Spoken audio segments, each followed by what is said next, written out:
Peace and love, college football world. This your boy JB coming to you with the 2024 Alabama football season. As is obvious, I am a huge Alabama fan. Been a fan since 1992.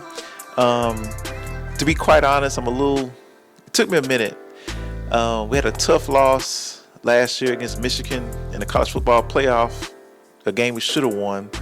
And then Nick Saban decided to retire on my birthday.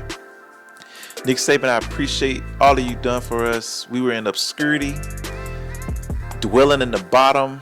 Nick Saban came along, took a couple of years, and we had 17 tremendous years, 6 national championships, 8 or 9 appearances in the college football championship, maybe 9 or 10 SEC championships. We owned Georgia. We owned all of our rivals, Tennessee, Arkansas, Auburn for the most part. LSU had about an 8-year run where we dominated them. So very appreciative of Nick Saban. Well-deserved retirement. I wish we could have sent him off for the championship, but hey, that's a story for another day. So Kalen DeBoer, who I feel was the best possible hire. He had a tremendous season at Washington. And who else? Sark. You weren't going to get Sark. You weren't going to get Lane Kiffin. So I'm extremely happy for Kalen DeBoer. I'm going to buy all the way into him. I haven't been extremely happy as an Alabama fan. Nick Saban, I love that man. So that really hurt. But, you got to get over that. Life goes on. But I'm bought all the way into Kalen DeBoer.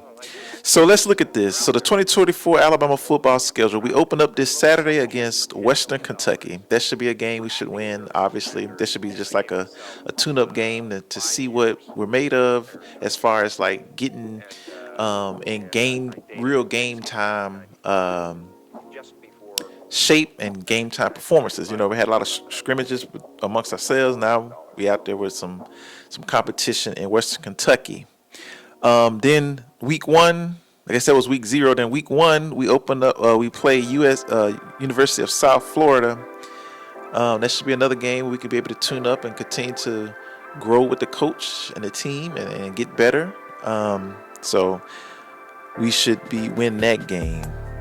Then we got a big game on September the 14th. Following that, against Wisconsin, we go on the road against Wisconsin.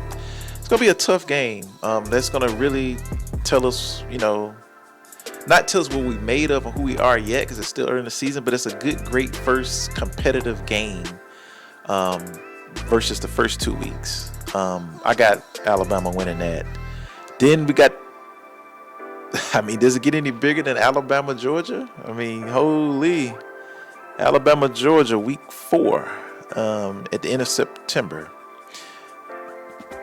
Alabama, Georgia. Well, Kalen DeBoer, I hope you continue to own Georgia like Nick Saban has. That's going to be a tough game. That's a toss-up game. Alabama is going to win it. Alabama going to win the game, okay? Damn, Georgia. Alabama going to win that game. We're going to continue to dominate, okay? And obviously, it's going to be a tough game, but that's a hell of a SEC opener against the top team, one of the top teams in the division, and definitely the top team in the East. Got Bama winning that, right? Then got a game on the road against Vanderbilt that we should win. Got a game at home against South Carolina, solid team. We should be able to win that game. Then we're on the road against Tennessee. That's a big rivalry game. Predicting Alabama should bring that one in, right? Tennessee is not going to be an easy game at all. Then we at home against Missouri, who's, pretty good team too. And they started out kind of hot last year, and they had a pretty good season last year. So I see Alabama winning that game at home.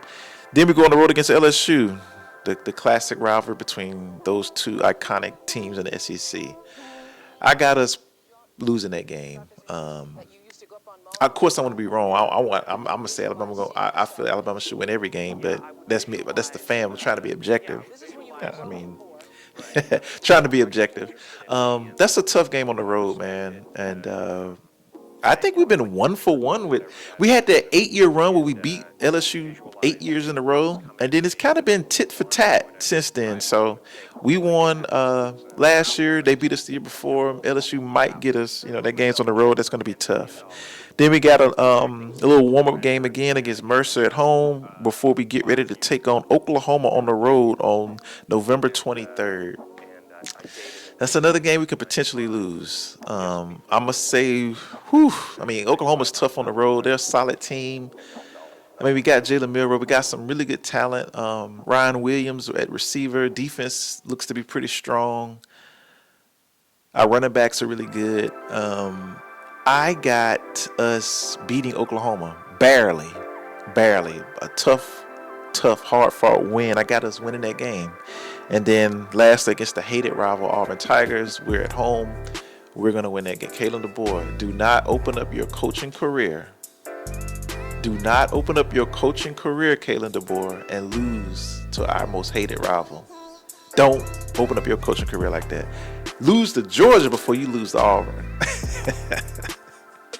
But in all seriousness, looking at this schedule, at worst, we'll go 10-3. If we do go 10-3, it'll be a loss to Georgia, a loss to LSU, and probably a loss to Oklahoma. I'm predicting Kalen DeBoer is going to do great.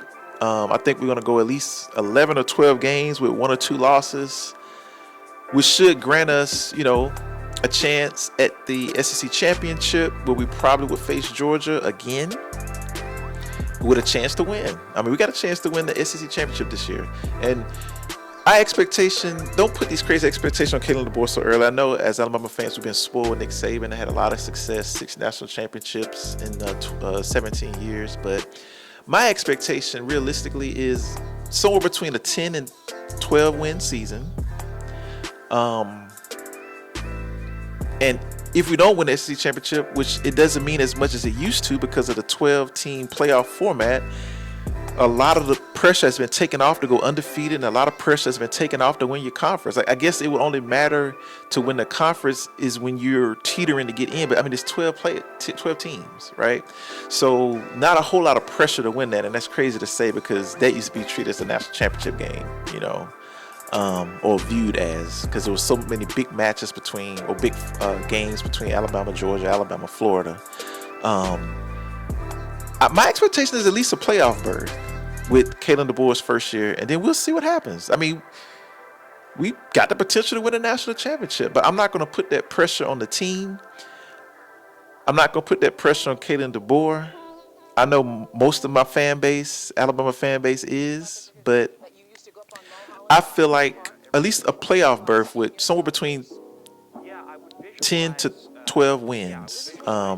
If we go undefeated, win the SEC championship and national championship, I'm not going to complain. But I'm not putting that pressure on the team. It's a young team. They got to continue to grow with the coach and his coaching style.